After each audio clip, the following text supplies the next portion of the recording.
사실은 우리가 하나님의 나라와 의를 구하는 기도를 한다라고 하면은, 참 이것이, 어떻게 보면은, 참 맨 처음에는 이해가 잘 안 됐습니다. 왜냐하면 어떤 목표를 가지고 기도하는 것이 아니기 때문에, 어떤 프로젝트나 어떤 일이 이루어지도록, 그것을 놓고 기도하는 것이 아니라, 하나님의 나라와 그 의를 놓고 기도하는 것이기 때문에, 이것은 그 기도의 내용들이 대부분 뭔가 성취된다 이런 것보다는 그 가치를 붙들고자 나가고자 하는 하나님과의 동행 이런 것들이 주된 목적이 됩니다. 그렇기 때문에 맨 처음에는 이 목적 중심의 기도에 익숙한, 구하고 달라고 하고 우리의 바람을 간구하는 이런 거에 익숙한 저희들이었기 때문에 이 하나님의 나라와 의를 구하는 기도로 전환하는 것이 너무너무 힘들었어요. 그리고 이제 우리가 기도를 인도하기 시작했습니다. 그 첫 번째가 회개하는 기도였습니다. 회개하는 기도를 했고, 내 눈의 들보를 보게 해주십시오. 내 눈의 들보를 보지 못함으로 판단하고 정죄하는 나의 피 흘리는 죄를 용서해 주십시오. 그렇게 회개를 먼저 하고요. 그 다음에는 목자들을 위한 기도를 했습니다. 목자들을 위한 기도는 목자들이 정결하도록 기도했습니다. 목자들이 하나님 앞에 늘 엎드리고 기도하고 그 통치를 받는 목자들이 되도록. 그래서 목자장 대신 예수 그리스도의 선한 사명을 본받도록. 그러다 보니까 당연히 양들을 향하여 끝까지 사랑하고 끝까지 십자가를 지는 목자가 되도록 기도를 하게 된 거죠. 그리고 나라의 목자된 위정자들, 대통령과 위정자들을 위해서도 기도했습니다. 하나님이 그들을 긍휼히 여겨주시도록. 죄인이 죄 가운데 죽는 것을 기뻐하지 않는 하나님, 회개하여 주님께 돌아오기를 기뻐하시는 하나님이기 때문에 그들 가운데 오래전 느부갓네살 왕이나 또는 벨사살 왕에게 방문하셨던 하나님의 영이 그들에게 방문하셔서 그들의 심령을 흔들어 깨워서 위권세가 있는지를 알게 하시고 주님 앞에서 떨고 두려워함으로 하나님의 공의와 긍휼로 나라를 정직하게 다스리게 해달라라는 기도를 합니다. 그 다음에 이제 저희 교회, 우리 교회, 또 한국 교회, 그리고 우리 민족을 위해서 또 이렇게 기도합니다. 그래서 우리 교회가 첫째 회개하는 거죠. 항상 죄에 대해서 깨어있게 하시고 정결하게 해주십시오. 그러니까 하나님이 거하기에 불편함이 없는 정결한 공동체가 되게 해주십시오. 주님을 왕으로 모시는 공동체가 되게 해주십시오. 이걸 놓고 이제 기도하는 거죠. 그리고 거기서도 이제 어떤 일이 있으면 그것에 대해서 기도도 하고 그렇게 하죠, 당연히. 그리고 한국교회 역시 회개의 영이 임하게 되고 또 목자들이 하나님의 음성을 듣고 순종하도록. 네. 이런 것이 아주 구체적인 내용들입니다. 어떤 많이 커지게 해주십시오. 아니면 프로젝트가 잘 되고 하는 게 아니라 하나님이 거하시기에 합당한 정결함, 거룩함, 하나됨, 주님을 닮아감, 주님과 동행, 그 안에 거함, 이런 것들이 주된 키죠. 그 다음에 이제 우리나라를 위해서도 기도하지만 이제 세계 교회와 열방을 위해서 기도하는 이런 영역별로 기도하는데 그 영역의 핵심적인 것이 뭐냐면 정결함을 구하는 겁니다. 그러니까 회개죠. 그 다음에 그 회개라는 것은 결국 사단의 제단을 허는 거거든요. 그 위에 하나님의 제단을 쌓기 위해서는 성령을 구해야 됩니다. 그래 주님이 오시도록, 주님의 얼굴을 볼 수 있도록, 주님의 음성을 듣고 순종하도록, 내 뜻이 아니라 하나님의 뜻대로 우리가 순종해 가도록, 그리고 하나님의 나라가 임하도록 구하는 거죠. 세계교회가 열방 가운데. 이것이 여러 가지 영역 중에 각각에서 구하는 패턴은 똑같습니다. 그 핵심이 회개입니다. 저희들이 한국교회의 최대 위기는 기도를 잃어버린 것이다 라고 생각합니다. 저는 똑똑히 기억합니다.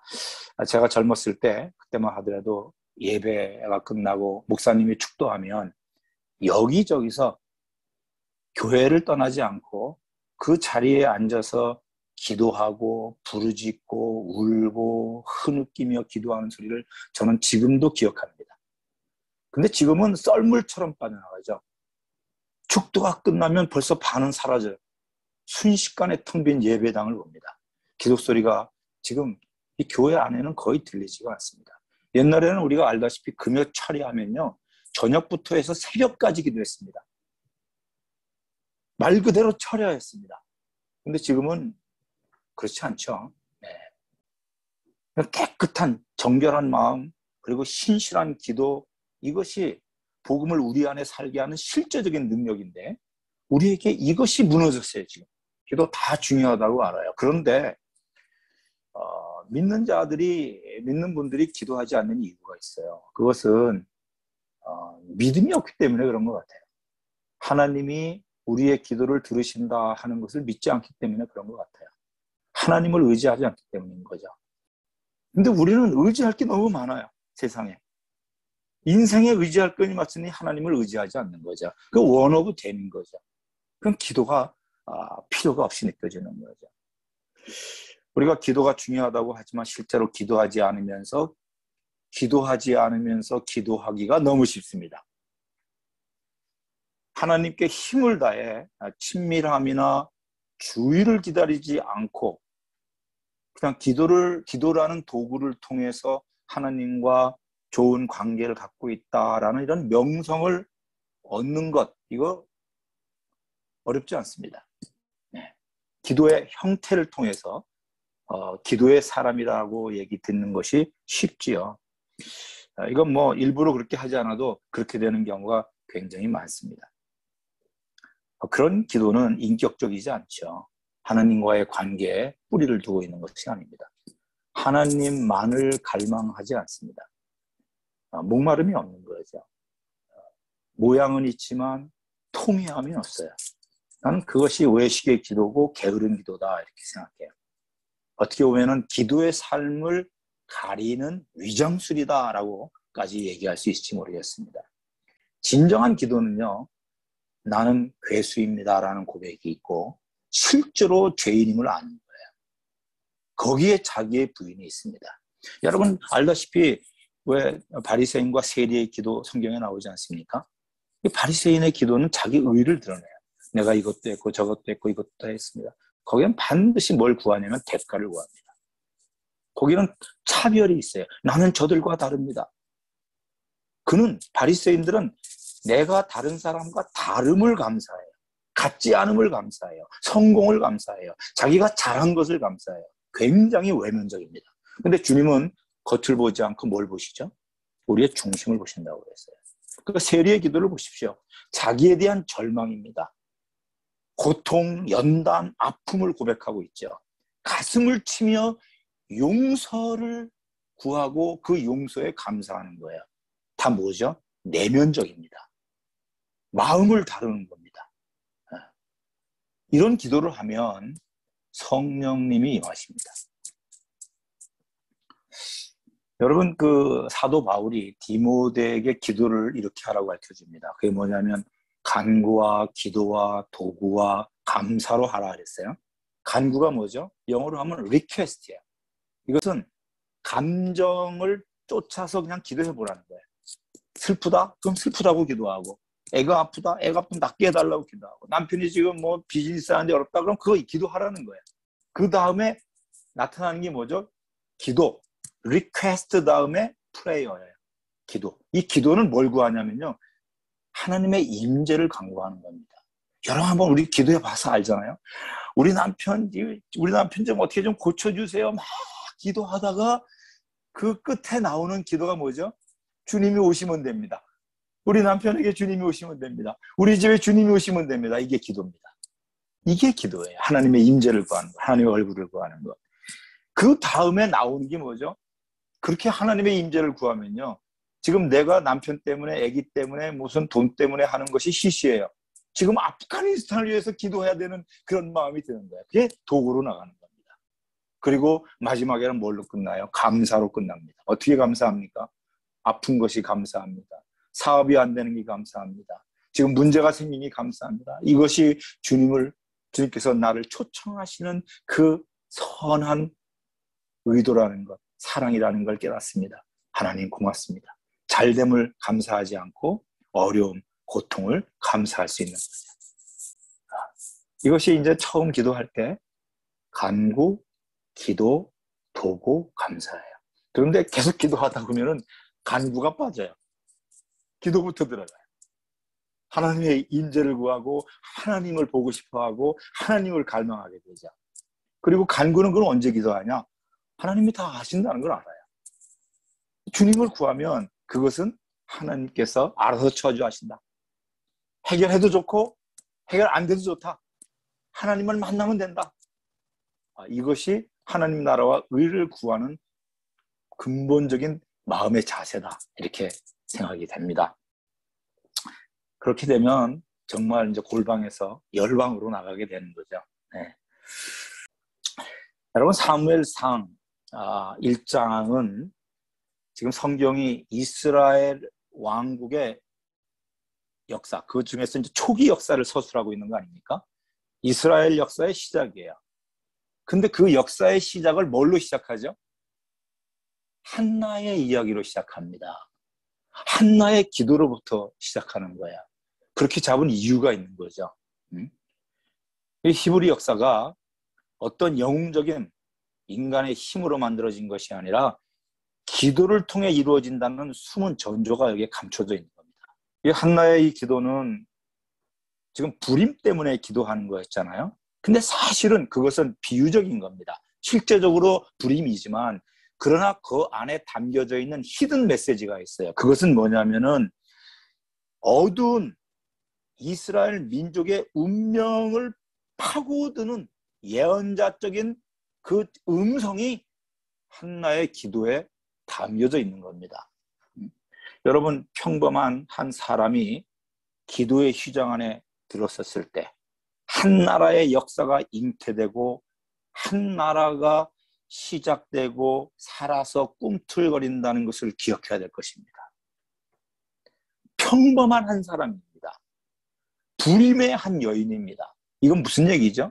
별 볼 일 없는 하찮은 사람이라는 겁니다. 그가 기도의 휘장 안에 들어가서 무릎을 꿇었을 때 한 나라의 역사가 잉태될 수 있다는 이 믿음을 우리가 오늘 이 시간에 좀 가졌으면 좋겠습니다.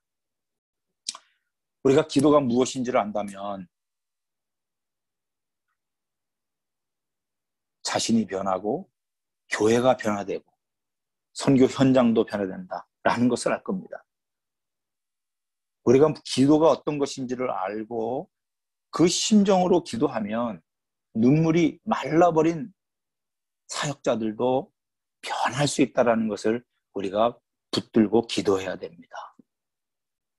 그렇기 때문에 이 사무엘 서는, 이 역사서는 이스라엘의 그 어두운 역사의 그 사사시대를 배경으로 하고 있지 않습니까? 자기 소견대로 사는 왕을 잊어버린 그 시대, 이것이 불임의 상황, 한나의 불임의 상황으로 이 왕이 없는 시대, 어둠의 영적인 시대를 조명하고 있는 거죠. 여러분, 이스라엘 민족은 어떤 민족입니다. 그 출생부터 그들은 세상 나라와 구별된 민족이었습니다. 출애굽기 19장 5절 6절에 보면 아시잖아요. 거룩한 나라요, 제사장 민족이고 소유된 백성이다 라고 했지 않습니까? 그 소유라고 하는 것이 세굴라, 이것이 뭐냐면은 자기가 이렇게 소유하고 갖고 다니는, 항상 몸에 지니고 다니는 가장 귀한 보석이라는 뜻입니다. 이게 세굴라가, 이게 소유된 백성이라 할 때. 그러니까 우리 이스라엘 민족, 특별히 지금 신약에서 그리스도의 교회된 우리들은 바로 세굴라입니다. 거룩한 나라고 제사장 나라고 소유된 백성인 거예요. 네. 근데 이러한 하나님의 소유된 백성이 어떻게 됐죠? 거룩함을 잃어버린 거예요. 가나안의 타락한 문화에 완전히 만신창이가 돼버린 그런 거죠. 그 성전에서 수종되는 대제사장 엘리 가문, 이게 하나님 중심, 여호와 하나님의 중심의 그 신정, 그 다스림을 온전히 이루지 못했죠. 그래서 완전히 영적 어두움 가운데 있던 거 아닙니까? 바로 그 한나가 괴로워서 하나님께 기도하고 통곡하는 장면이 사무엘상 1장 10절에 나오죠. 이것이 어두운 이스라엘 역사를 그대로 반영하고 있는 거죠. 지금 사무엘상 이스라엘 왕정 정치가 막 시작되는 그 스토리 중에서 영적인 상황은 가장 어두울 때라는 걸 의미하고 있습니다. 여러분 이걸 기억해야 되죠. 우리가 마지노선이라고 할 수 있는 거 있죠. 사람이 견딜 수 없는 그 끝지점, 그 마지막 지점에 뭐가 일어나죠? 하나님의 구원의 역사가 일어나요.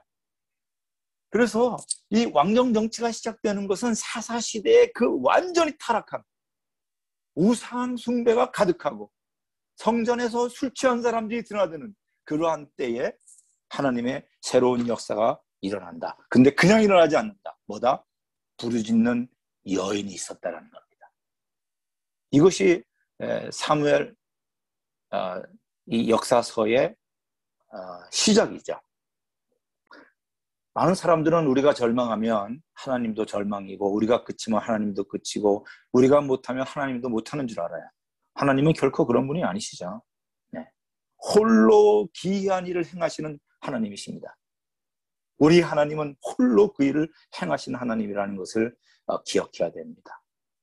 지금 한나가 기도하다가 자기의 비천한 처지 때문에 기도하다가 그가 느낀 게 뭐냐면 하나님의 심령을 받은 거예요. 하나님의 백성이 재생산하지 못하고 그 하나님의 기업을 계승할 수 없는 불임의 상태, 자기의 고통을 보면서 하나님의 고통과 그 동질감, 심퍼시, 이걸 느낀 거죠. 그래서 이제 이 아들을 주시면 하나님께 드리겠다고 얘기하는 거예요.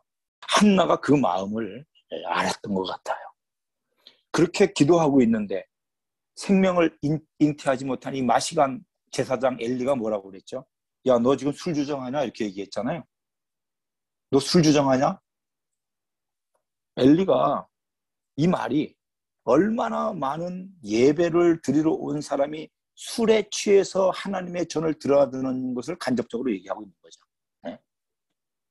술에 취하지 않아도 술 취한 것처럼 성령에 취하지 않고 세상에 취해서 드나들었다는 걸 얘기하는 거예요. 이것이. 나는 우리도 동일한 이러한 위기의 시대에 살고 있다고 느낍니다. 복음이 실제화되지 않은, 복음이 우리의 삶 속에서 뿌리를 내지 못하는 수많은 믿는 자들의 모습을 우리가 보고 있어요. 이 시대에 우리가 어떻게 해야 되겠습니까? 네? 절대 인간의 노력으로는 인간의 마음을 바꿀 수가 없습니다. 오직 그리스도의 영으로, 하나님의 영으로만이 변화시킬 수 있는 거 아닙니까? 이는 힘으로 되지 아니하면 능력으로 되지 아니하고 오직 나의 영으로 된다라고 하셨죠. 네. 한나의 기도가 하찮아 보입니까? 아닙니다. 이것이 바로 변화와 역사를 일으켰다는 것을 알아야 됩니다. 한 여성이 변하여 기도의 사람이 되면 세상이 변합니다. 여러분 이것만을 좀 붙잡고 오늘 강의 끝내면 될 것 같아요. 네? 여러분 허드슨 테일러는 잘 아시죠? 허드슨 테일러. 중국 내지 선교회 CIM, 지금은 이제 OMF가 되었죠. 허드슨 테일러가 그것을 CMI를 이제 CIM을 만들었고, 두 번째 대표가 뭐냐면은 그 캠브리지 7인의 한 사람이었던 D.E. 호스트라는 분이 있습니다. 이분이 쓴 책이 있어요. 그게 뭐냐면 이분이 쓴 건 아니죠. 다른 사람이 쓴 거지만 이 사람에 대해서. 사람들에게 잊혀지기 위해 산 사람이에요. 이해됩니까? 사람들에게 잊혀지기 위해 산 사람. 그러니까 자기가 드러내지 않는 거죠. 그럼 누가 드러나겠습니까? 하나님만이 드러난 거예요. 근데 사람들에게 잊혀지기 위해서 산 사람이라는 것은 골방에서 살았다는 걸 의미합니다. 기도의 사람이라는 걸 얘기합니다. 오직 그리스도를 드러내기 위해서 자신이 사람들에게 잊혀지기 위해 나타나지 않았다는 겁니다. 대표인데, 책임자인데, 자기를 숨길 수 있는 그곳이 어디냐면 기도의 골방이었고, 중국 내지 선교회를 30년을 이끌었습니다. 이 사람이 1000명 이상의 그 CIM 식구들을, 어린애들까지 이름을 다 알고 한 사람 한 사람 불러하면서 중보를 했어요. 자기 선교단 사람들이 70명이 순교를 당하고 많은 선교사들이 중국을 떠날 때 250명의 선교사들을 더 요청해가지고요, 그 중국으로 오히려 파송했던, 어둠이 짙어지고 죽음을 짙어질수록 죽음을 두려워하지 않는, 도전적이고 담대하게 거침없이 하나님의 영광을 꿈꾸면서 기도했던 사람의 사역입니다. 여러분, 한나의 기도를 들었던 엘리가 뭐라고 그럽니까? 편안히 가라. 이스라엘의 하나님이 내가 기도하여 구하는 것을 허락하시길 원합니다. 이게 지금 타락한 엘리의 입에서 나올 수 있는 소리가 아니잖아요. 지금 뭔가 지금 한나의 기도에 이 불임, 생명을 흘려보내지 못하는 이 제사장 엘리가 무엇인가 지금 흔들려요, 심령이. 왜 그랬습니까? 이 부르짖는 한 불임의 여인의 절규를 듣고 그의 마음에 감동을 받은 거죠. 불임의 제사장의 마음이 뒤흔들린 겁니다.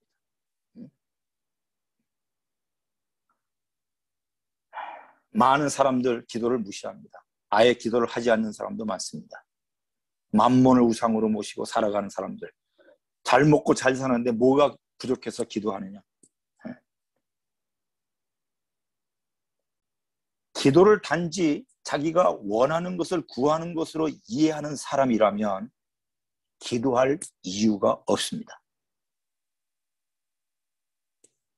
한나는 단지 아들을 얻기 위해서 기도한 사람이 아닙니다.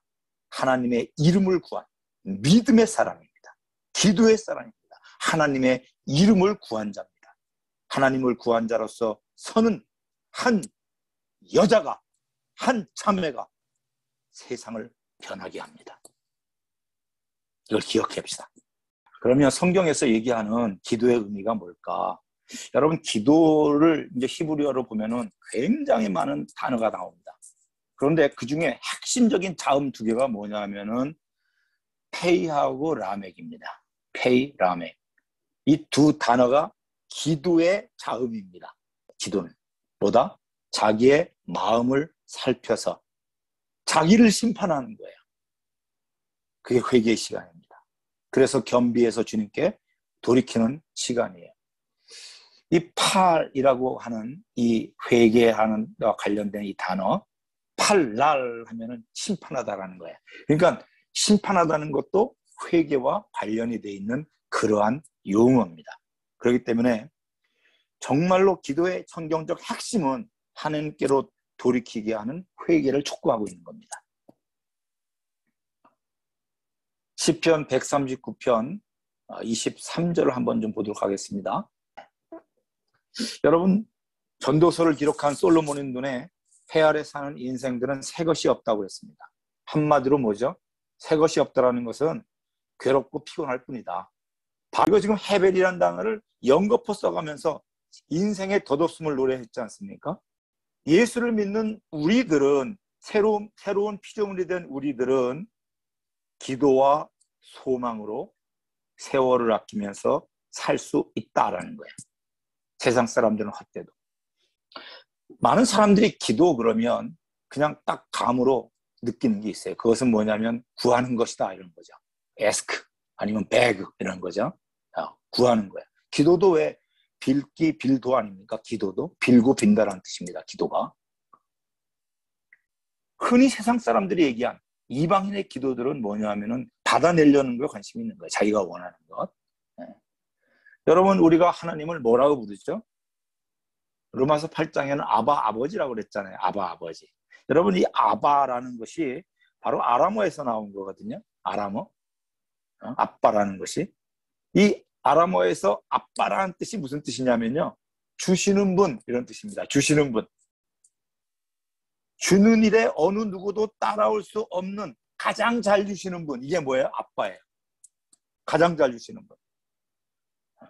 그러니까 못 주시면 병 나으시는 분이에요. 아니, 우리 아버지는 못 주시면 병 나시는 분인데 뭘 거기다가 그냥 달라고 또 하십니까? 우리의 기도가 예수를 모르는 사람의 간구와 같을 수는 없지요. 그래서 아까도 얘기했지만 진정한 기도는 뭐다? 마음의 의중, 우리의 마음의 의중을 살피는 거예요. 내 마음이 지금 어떤 의도로 이 기도를 하고 있는가? 내가 하나님을 위하여 하고 있는가? 나를 위하여 하고 있는가? 그것을 주님, 그 마음을, 그것을 살펴달라는 거예요. 하나님께 테스트하라는 거예요. 무엇을 구하는 것이 기도가 아니라 과연 그것을 구하는 내 꿍꿍이, 내 속을 하나님 앞에서 살피는 것이 기도의 본질이요. 그것을 우리는 뭐라고 그러죠? 회개다, 이렇게 얘기하는 거예요. 내 속의 꿍꿍이를 깨달아 회개하고 돌이키게 해주십시오. 뭐라고요? 내 속의 꿍꿍이를 깨달아 회개하고 주님 앞에 무릎을 꿇고 돌이키게 해주십시오. 이것이 모든 하나님의 나라의 모든 영역, 기도하는 대상들의 첫 번째 우리가 해야 될 겁니다.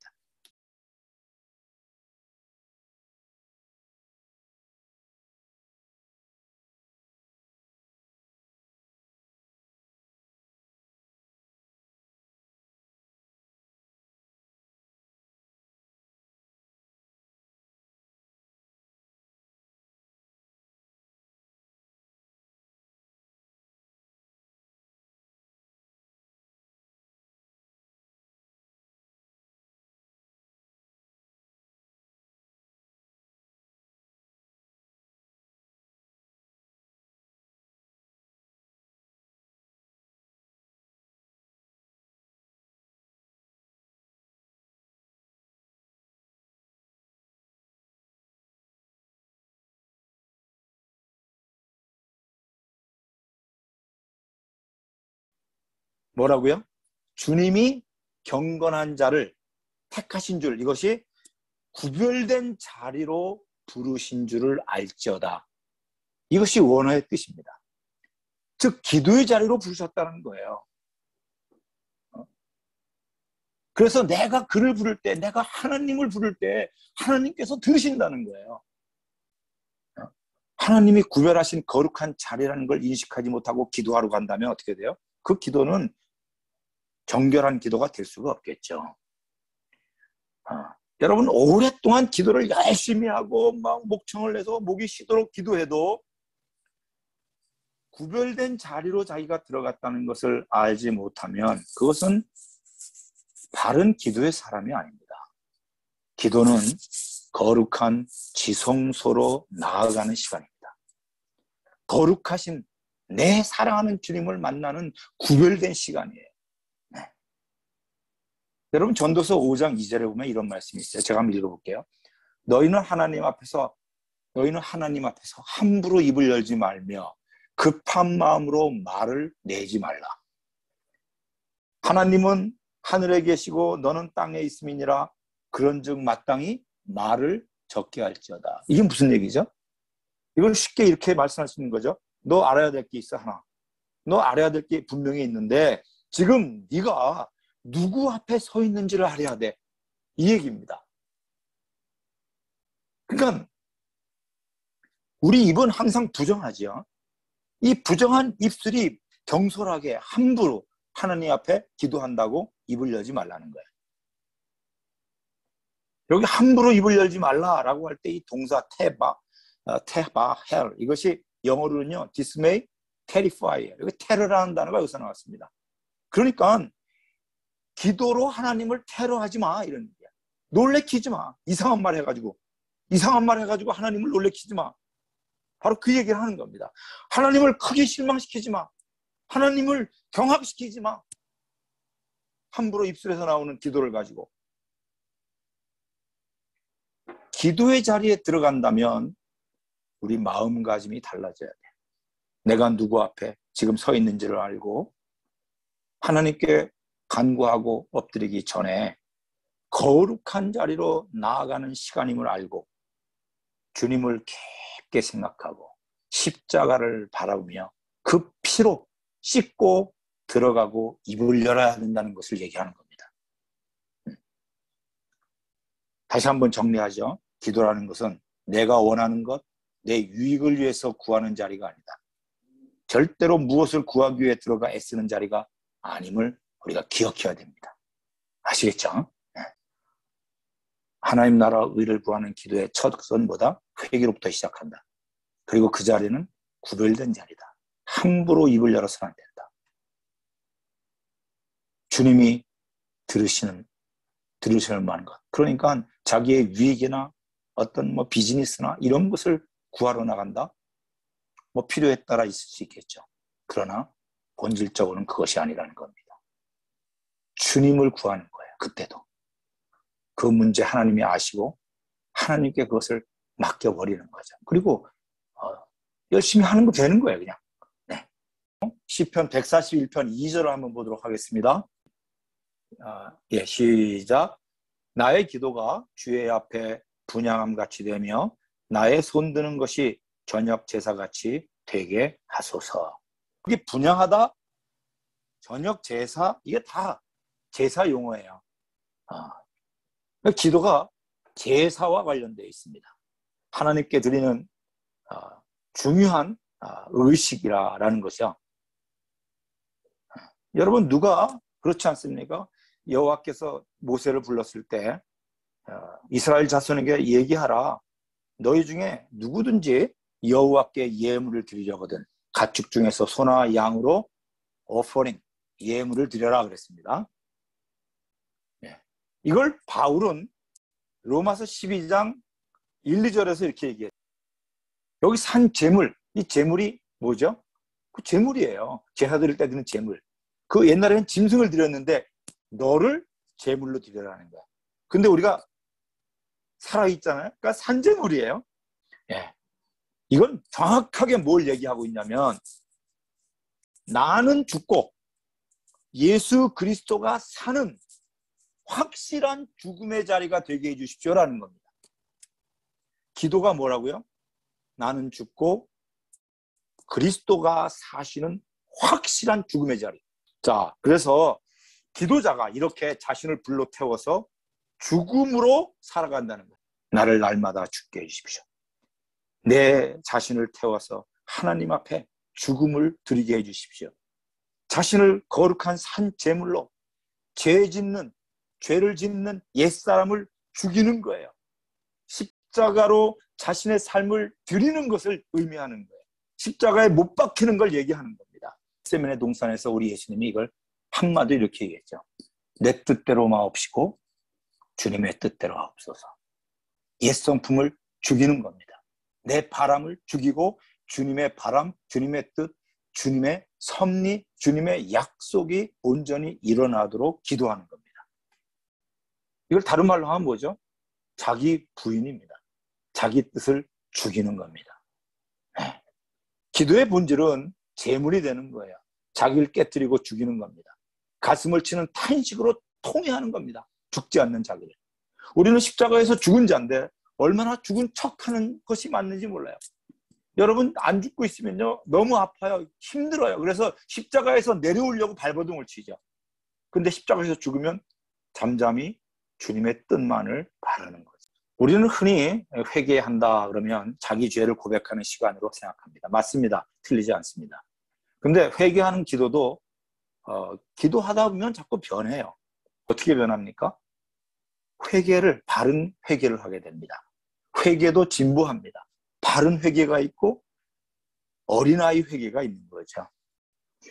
진짜 본질적인 회개는 내가 하나님의 통치를 벗어난 것, 하나님 나라의 아름다움을 손상시킨 것을 아파하고 회개해야 되는 겁니다. 내가 저 자신을 보면 오래전에 내가 회개했을 때 나는 내 유익을 위해서 하는 회개가 참 많았습니다. 첫째는 주님이 무서워서, 내가 잘못해서 주님이 나를 칠까 봐, 그 심판의 두려움 때문에, 그 책망과 징계와 그 징벌이 무서워서 회개한 경우가 많이 있었습니다. 하나는 내 허물이 보여져서 자백한 거예요. 내 자신이 깨끗하게 되어보려고 한 회개가 많았습니다. 나는 괜찮은 사람인데 아까도 얘기한 것처럼 내 의의가 깨졌어. 그게 속상해요. 이것은 하나님과 관련이 적은 회개입니다. 바른 회개란 거룩한 우리 주님과 더 가까이 하고 싶기 때문에 해야 되는 겁니다. 나의 부정함 때문에 거룩한 주님을 가까이 뵙지 못하고 내 죄악 때문에 주님이 나와 함께 계심을 불편하게 느끼게 되는 것을 내가 너무 민망해하는 거. 그래서 회개하려야 되는 거죠. 또 주님을 더욱더 사모하기 때문에 회개하는 거야. 죄로 그분을 뵙지 못하고 더 깊은 사랑을 나누지 못함을 탄식하는 겁니다. 내 죄로 하나님의 나라의 아름다움이 손상되고 하나님의 그 놀라운 그 사랑을 내가 짓밟고 세상을 사랑하느라고 하나님의 사랑을 멸시했던 이 민망함을 주님 앞에 토설하며 눈물로 가슴을 치며 회개하는 걸 얘기하는 겁니다. 여러분, 그러니까 회개의 목적은 주님의 능력, 주님의 신성, 주님의 아름다운 성품이 내게 드러나서 주님의 아름다움을 선전하고 싶다. 그것 때문에 회개해야 되는 거죠. 그러니까 나가 어떻게 되고자 하는 것이 아닙니다. 우리는 주님의 통치 안에 거하며 그 영광을 보고 싶은 것이 있다면 우리는 다른 기도 안 합니다. 정말 진실될 회개를 하게 될 것입니다. 우리가 내일부터 이 금식 기도를 한다고 했는데 이것은 내가 깨끗해지려는 것을 뛰어넘어서 잃어버린 신랑을 되찾기 위한 기도고 하나님의 온전한 형상을 회복하기 위한 갈망입니다. 내가 깨끗해지는 것도 중요하지만 그보다 더 중요한 하나님 중심적인 회개는 내 안에서 주님이 존귀 드러나도록 돌이키는 거죠. 또 기도의 시간은 주님의 사랑을 느끼는 시간이죠. 시편 17편 7절을 좀 보도록 하겠습니다. 여기 나타나다라는 단어에 기도하라는 페이하고 라멕 이 단어가 다 들어가 있습니다. 이 기도하는 의미가 담겨 있습니다. 그래서 기도의 자리라는 것은 세상에서는 도무지 알 수 없는 그 신실하고 신비한 주의 변함없는 사랑을 느끼게 하는 자리라는 거예요. 이것이. 그러니까 기도 시간은 어떤 시간이다? 놀랍고 기이하고 신기한 시간이다. 다 표현할 수 없는 하나님의 사랑을 느끼는 기회가 된다. 편 139편 4절, 14절. 여기 보면은 기도는 기적을 나타냅니다. 네. 자, 같이 한번 읽어보겠습니다. 시작. 내가 주께 감사하오문 나를 지으심이 심히 기묘하심이라. 주께서 하시는 일이 기이함을 내 영혼이 잘 아나이다 그랬습니다. 여기 이게 뭐냐면은 내가 구별되어짐으로 구별된 자리에 들어감으로 놀라운 일, 말 그대로 기적들이 기이한 일들이 일어났다라는 거예요. 기도의 자리는 신묘막측한 기적이 일어나는 자리다. 여러분 한번 생각해 보세요. 신묘막측한 기적이 일어난다. 그 기적이 뭘까요? 그 기적이 뭐죠? 여러분 기적이 어떤 걸 기적이라고 생각하세요? 자기를 부인하고 내 십자가를 지고 주님을 따르기로 결단하고 순종으로 나아가는 이 삶, 그것이 최고의 기적이에요. 내 존재가 변화되는, 새롭게 내 존재가 변화되는 그거죠. 그게 기도의 시간이에요. 그게 기이한 일입니다. 겟세마네 동산의 기도의 결국이 뭡니까? 마침내 우리 예수님이 하셨던 그 결론은 뭐죠? 내 뜻대로 마옵시고 아버지 뜻대로 하옵소서예요. 순종, 최고의 기적. 순종이란 최고의 기적을 가지고 겟세마네에서 기도를 마치신 겁니다. 기도하는데 하나님의 뜻에 순종하지 않는다? 문제가 있는 기도입니다. 실제적으로 하나님의 나라와 의를 구하는 기도는 뭐라고 그랬습니까? 회개하는 일이라고 그랬죠. 가장 큰 것. 그 다음에 중요한 것이 뭐냐면은 아까도 서두에 얘기했지만 성령을 구하는 겁니다. 성령을 구하면 우리가 하나님 나라 안에 거할 수가 있지요. 여러분 누가복음 11장 13절에 보면은 너희가 악할지라도 좋은 것을 자식에게 주는데 하물며 너희 하늘 아버지께서 구하는 자에게 최고의 선물을 주시는데 그것이 뭐다? 그것이 성령이다 하는 거죠. 또 누가복음 24장 끝부분에 보면은 그렇죠. 그의 이름으로 죄사함을 얻게 하는 회개가 땅끝까지, 예루살렘으로부터 땅끝까지 전파되리니 너희들이 그 증인이다. 그러니까 가라 이렇게 하지 않았죠. 그런데 기다려라. 하늘에서 위로부터 능력이 임할 때까지 기다려라. 그게 뭐죠? 사도행전 1장 4절 8절에 나오죠. 성령이 임하는 겁니다.